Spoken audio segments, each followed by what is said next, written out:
Hello and welcome to the 2.1 cast. I'm your host Neil Murray and I'm joined this week by James Cairney. James, how you doing? I'm very well, thanks. How are you? Yeah, good, thanks, man. Glad to hear it. And also, Euan Robertson. Euan, how you doing? I'm very well, thank you. Excellent. Let's just get right into it. Okay, so I was just saying before we started recording there, I've completely lost track of the days. I've been off work since like Thursday and I'm having one of those moments where I just completely forgot today is podcast day. So it's been a nice surprise, and we're going to talk about Eddie Howe, or the man that seems to be who is going to be the next Celtic manager, the Celtic manager in waiting. It really seems like a matter of when he takes over rather than if. I guess first of all, James, I mean, is this just on the kind of face of things the best appointment Celtic maybe could have hoped for, given the other names that have been connected to the club?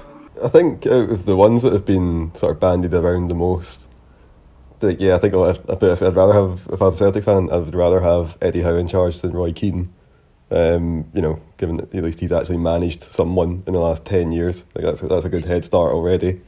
I think when you look at the sort of names that have been bandied around, Howe's name has always been pretty near the top of those lists. I think he's been rumoured with the post for a while, obviously, and while at the time of recording nothing's been announced yet, it does seem as if it's imminent, I think that, personally, my go-to guy would have been Leonardo Jardim, who used to manage Monaco for a while. He's been out of work for over a year now.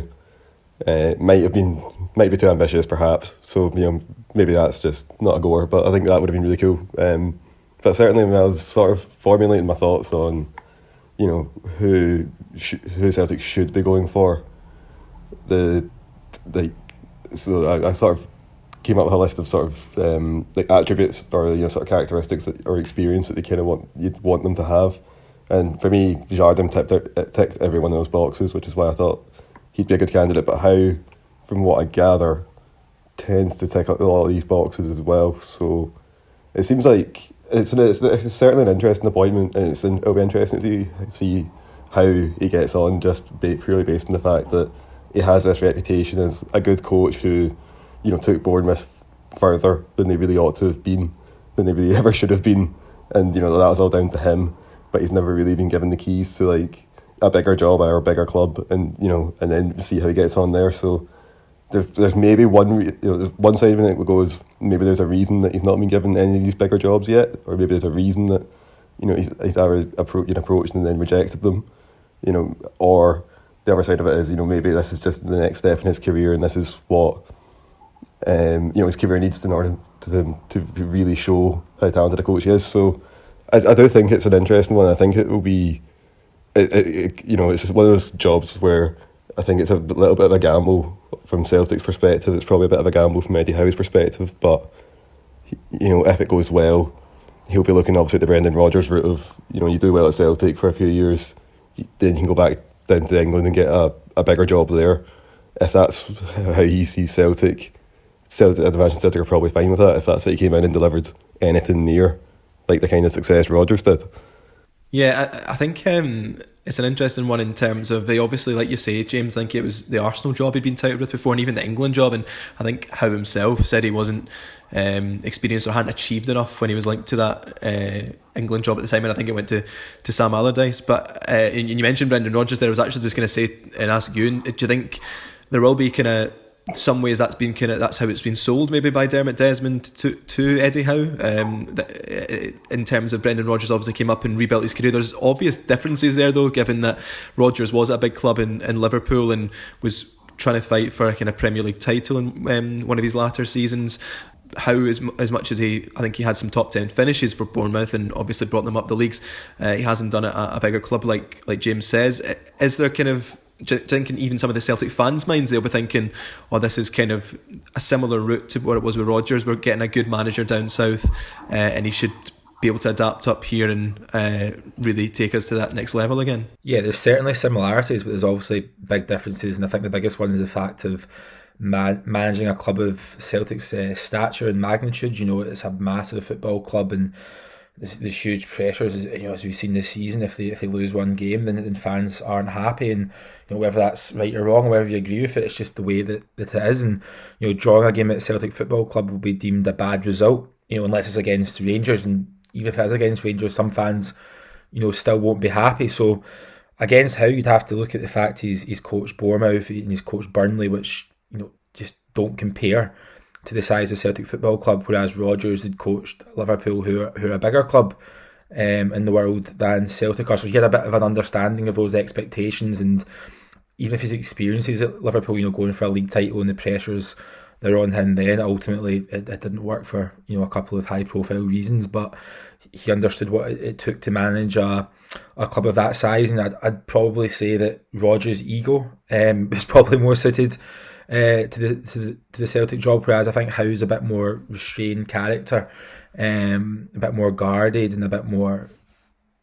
There's lots of similarities, especially the age as well. I think they were both 33. I think Rodgers was 43 when he took the job at Celtic. Eddie Howe's obviously 43 now, and I think it's a massive coup for Celtic. I'd be interested to know what James's boxes were for Jardim, the old Monaco coach, and what ones that Howe ticked, or perhaps didn't tick the Jardim ticked. But I think it's a fantastic appointment for Celtic if, as expected, it goes through the next couple of days. I think it's a great appointment for Scottish football that we're getting a manager of Howe's undoubted ability as both a man manager and as a tactician.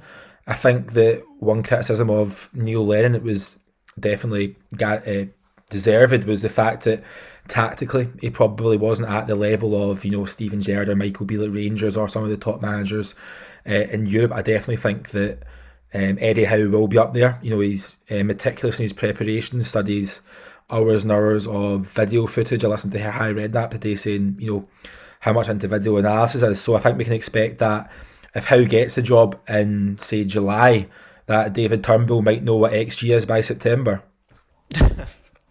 I mean, it's certainly a departure from what was there when Lennon was in charge. Like you say, I also saw the Harry Redknapp quotes from today, and yeah, he's that kind of more modern manager, and I guess that's what Celtic are trying to do in terms of putting in some sort of structure. Like Don Mackay's now been confirmed he'll take over in a couple of weeks from Peter Lawwell, and I guess on that note, James, the one other point I kind of like to pick up and put to you is some of the reports in the papers that a sticking point for Howe is Richard Hughes, who was technical director at Bournemouth when he was there. I think a sticking point, apparently, or it's rumoured as a sticking point, is Howe wants him to come in as the kind of technical sporting director at Celtic, which they don't have currently. But I don't know about you, does that not seem a bit strange, given that it's usually the powers that be at the club that will decide that structure, and it's really the manager who has just really got to be the right man that fits into what the club structure is. I mean, I remember listening to Derek Ray talking about Jesse Marsh being linked to the Celtic job, and how if anything concrete came of it, it's unlikely he would take it because the structure isn't in place at Celtic yet that it is in certain teams in like the Bundesliga, for example. But I don't know what you make of the Richard Hughes comments. Is it maybe just paper talk, or do you think there's kind of, I don't know, for me it just seems strange that the manager would have any say in that?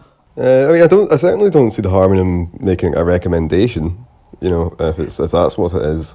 If he's worked together with this guy before, they know together, they work well together, and he's convinced that how he feels that the two of them can fill those two vacancies.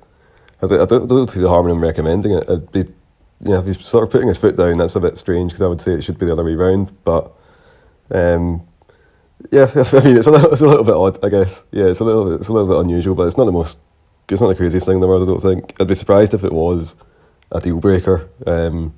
Or if the fact that it is a deal breaker, that would suggest that he's, how he really means it. He's like, this guy is maybe actually really worth it. Maybe he's worth listening to. So I don't know.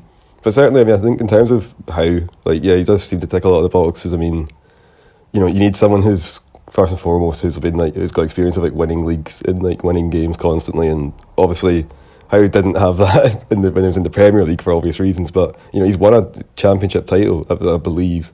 So that's a good start. He's actually won something. He knows the demands of how to coach and manage a group of players over the course of a season to win a league championship. That's really important, I think. I also think the fact that we sort of touched on it there. tactically, I think it's also very important that they have a coach as well. Celtic first and foremost, in my opinion, that's where the league was lost.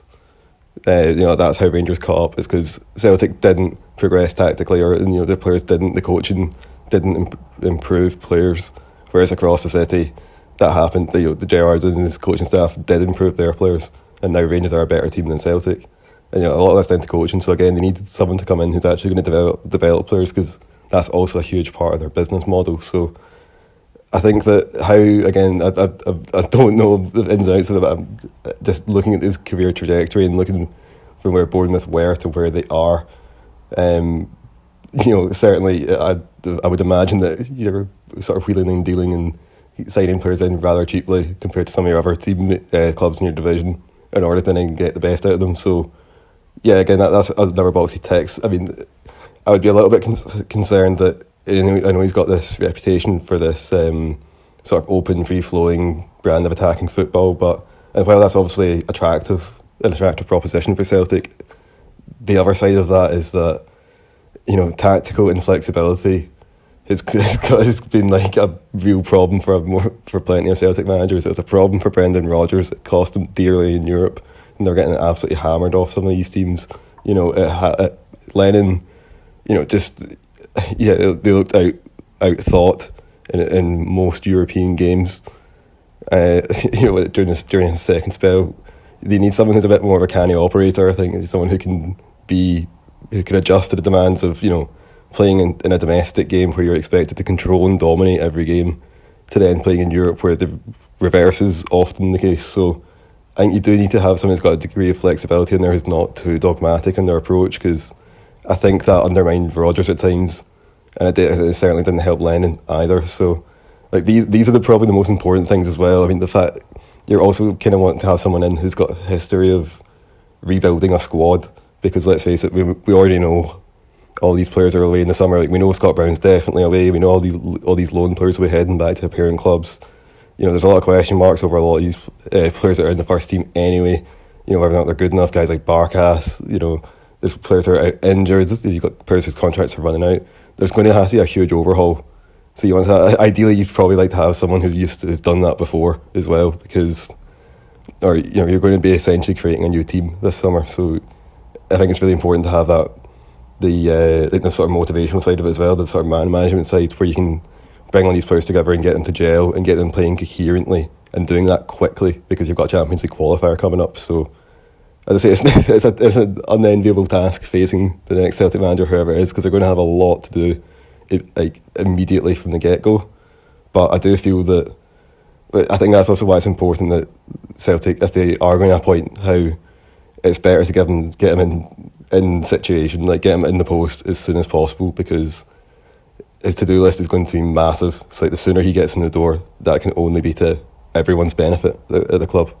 Yeah, like you say, it's still being rumoured whether he'll take over as soon as he signs, or whether it'll be in June or the summer. And there's a couple of points there I'd like to put to you, Euan, as well, that James touched on. I think it's really interesting, the one you talk about having a kind of dogmatic approach where you have a very preferred system as a manager, and you're determined to play that way, whether you're playing Partick Thistle on a cold Tuesday night, guys, or you're playing Manchester City in the Champions League. Do you know what I mean? And I think Rodgers was a bit like that, like you said, and they got some absolute spankings in Europe because of it.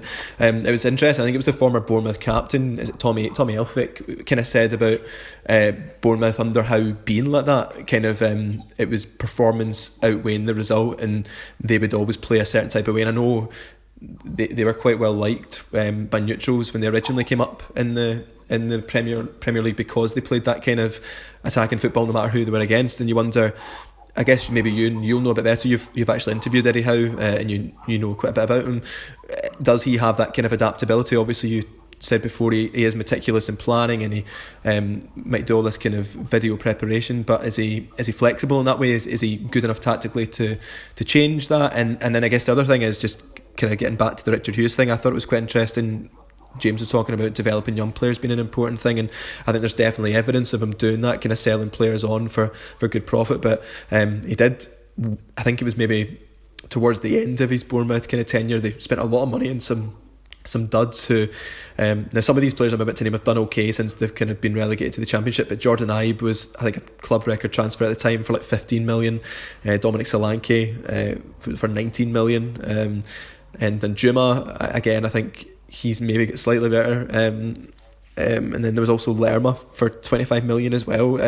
So these were players for a lot of money, and it was kind of hit or miss. I guess, Euan, do you think he's got that kind of experience, one, to be kind of tactically flexible like James was saying, and not just being dogmatic against regardless of the opposition, and secondly, does he have I don't know, that kind of experience in the transfer market of being canny and buying for cheap but getting players that they can sell on, which has very much in the past been the Celtic model. They've maybe gone away from it a bit in searching for that 10 in a row. Yeah, we'll start on the transfer situation and the kind of Richard Hughes, because that's kind of intertwined. And I mean, just starting on Hughes, he's quite a fascinating character. Richard Hughes, obviously he used to play for Scotland and he had long hair, which is not very common, but more so than that, there's the fact that he actually grew up in Italy, and I think he began at Atalanta,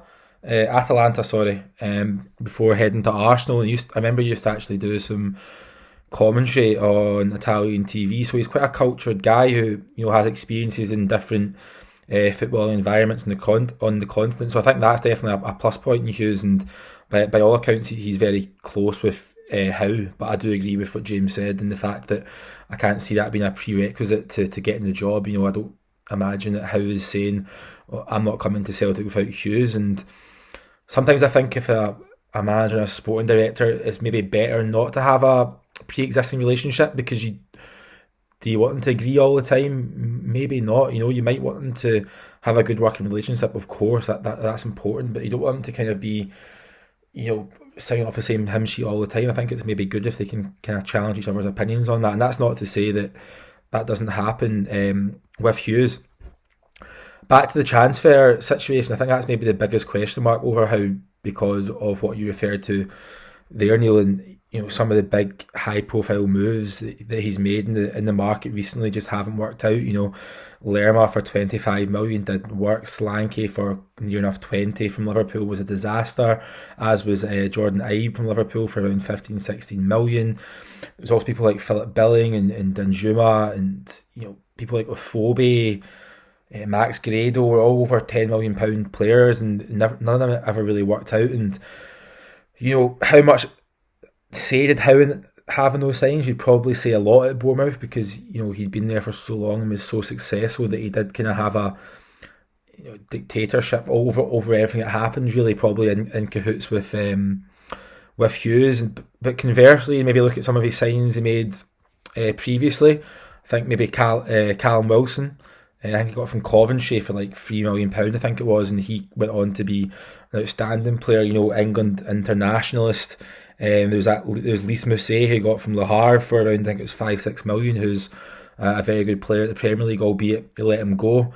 So I think it works both ways, doesn't it? You know, you obviously let Tyrone Mings go away, and he's obviously now an England internationalist as well, playing very well for Aston Villa. So I do kind of have question marks. That my biggest question mark over Howe would probably be this kind of sporting director of football / transfer record, because like James alluded to, you know, Ayer's away in the summer, Edward will probably be away in the summer. There's a couple other players who could well be away. There's a lot of players going back on loan, so it's like going to be a huge turnover in the players in the summer. And would you completely trust Eddie Howe to bring in that calibre of player? You know, could he possibly use the Scottish market? Does he have much knowledge of the Scottish market? I believe that's probably the biggest question mark over Howe.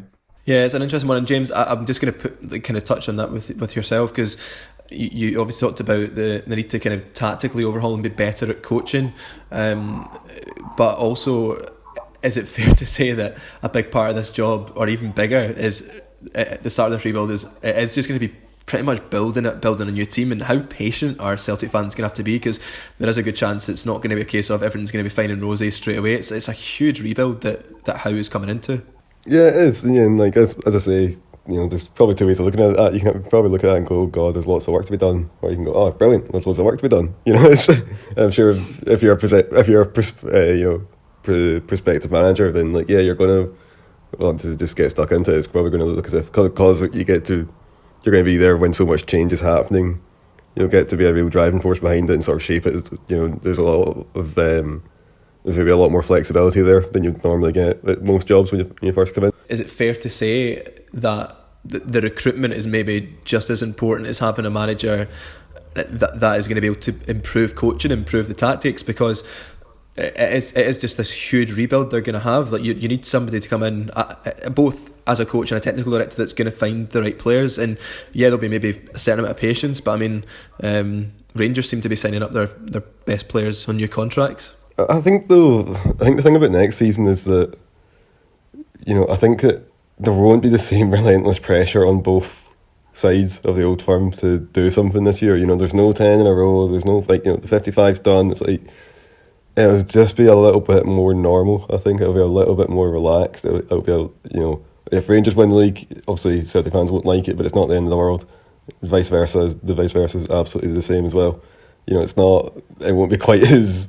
I think this season was always going to be like really big, so I think anything after that's going to just feel a bit more relaxed anyway. So I think that means that obviously, if you're coming in as Celtic manager, the job's to win the league, and if you don't win the league, that's never going to be good. But if it's a sort of thing, or if it's a neck and neck title race or something but Howe comes in and things start getting better, then that's probably enough to satisfy the support, I think, just because, like you say, there's going to be a lot of change, there's going to be a lot of transition, and let's not forget the same is true over at Rangers as well. Okay, it's not going to be to the same extent, but they're going to be selling on key players as well this summer. They've said as much, like Dave King has said as much. We can expect Morelos to go. I think Barisic could very possibly end up going as well. Maybe someone like a Repo could end up leaving. So this will be the first time that Gerrard's ever really been in a position where he's had to sell players that he'd rather keep, so it'll be interesting to see how he copes with that, because his Rangers team has been getting stronger year on year, and they've never had to sell one of their best players. So they'll be also in a slight stage of rebuilding as well. So it'll be interesting, I think, in that they'll be coping to that'll be a new test for Gerrard, one that he's not really faced at Rangers before. Well, at the same time, on the other side of the city, you've got all this change happening at Celtic, so I think that means that next season's title race, it should be interesting. Like, obviously Rangers will be the favourites, they're champions, obviously, but at the same time, I don't think it will be. I would expect it to be a lot closer anyway than it has been this season. Put it that way.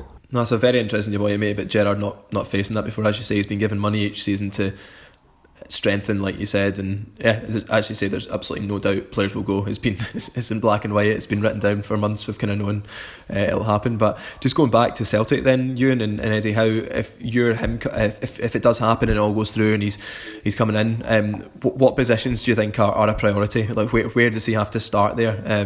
Because obviously we're talking about recruitment being a huge factor in whoever comes in, but what players or what positions in particular is he really going to have to replace or improve? Every position, like genuinely. I mean, there's very few positions in that team that it doesn't need improved on, and there's huge question marks. You can start from the back. Goalkeeper, Barkas hasn't convinced. He's not really been given a chance recently. Scott Bain's not good enough to be a Celtic number one. I don't think any of the younger players are A, good enough, or B, ready to be a Celtic goalkeeper. If Ajer goes in the summer, then you need to bring in a centre back. With Duffy going away as well, you'd probably have to bring in two centre backs. Welsh has done well this season. He's impressed, but again, is he going to be a starting centre back for Celtic to achieve what they want to achieve both domestically and in Europe? There's question marks over that. Right back, John Joe Kenny's loans up, and I wouldn't suggest he'd be a great signing for the money suggested for him. At left back, I actually think Greg Taylor does okay.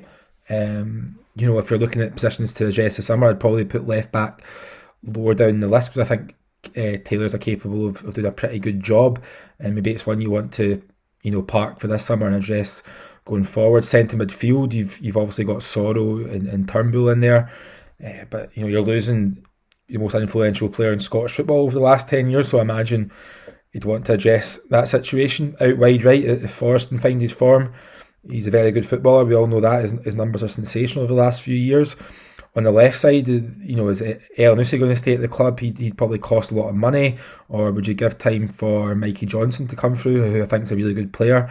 Probably just needs to get more minutes and overcome a few injury problems. And then the big one's obviously going to be up front. You've got Edward, who is certain to leave the club in the summer. You've got Griffiths, who should leave the club in the summer because he's just not been fit enough for a team wanting to challenge for honours. Then you've also got Klamal and Ajeti, who, if both left the club in the summer, if buyers could be found, you wouldn't be surprised. So there's a huge rebuild job on there. So it's actually quite an exciting time to take over the club. I can imagine that if you were a football manager fan, that the Celtic job would be a popular one this summer because you'd get a lot of money to spend and there'd be a lot of players to bring in. Anything to add to that, James? That was a very thorough rundown of the team, Euan. I don't think you've left much wiggle room for James. James, I guess, is it just a case of maybe what Euan said and you kind of touched on before? Is it an exciting prospect going into that? And like you say, maybe if I was coming in last summer, it would be a completely different prospect in terms of patience and expectations. Yeah, I mean, I think it kind of helps the fact that they're going to be in the more difficult sides of the draw for the Champions League qualifiers as well this season. I think expectation is low there now. I don't think you'll find many Celtic fans at all that expect to qualify for the group stages of next season's Champions League, just because of the nature of the opponent they're likely to be up against. So that maybe buys a little bit of time, and that obviously those qualifiers come around very early. But if they're drawn against a team where it's like, okay, they need a miracle to go through, they drop into the Europa League, that's not the end of the world, But yeah, I think it will be exciting in the sense that, you like you say, you really get to go somewhere and put your own stamp on the team and really build it within your own vision. But yeah, like Euan says, I mean, they need a whole new team. I mean, both sets of fullbacks are away on loan, and neither of them have impressed. Even guys like Ryan Christie, he's another one's contract's up. Like he might be away. Don't know if Celtic fans would actually mind at this point if did get sold. I think some of them have had enough of him. Anyway, Callum McGregor is still getting consistently linked with Leicester City. Wouldn't be that surprised to see him move on now that 10 in a row sort of out the way. Right, okay, it's not happening. Now he might fancy trying to take his career on to the next level and then going back to working with Brendan Rodgers again. So yeah, as we say, like, there are key players leaving all over the place. They need a brand new team, and then you need to get into jail quickly. So it's a daunting task for anyone. But that's why I reckon it's very important that they get them. Whoever the new manager is, that they get them in sooner rather than later, rather than waiting until June.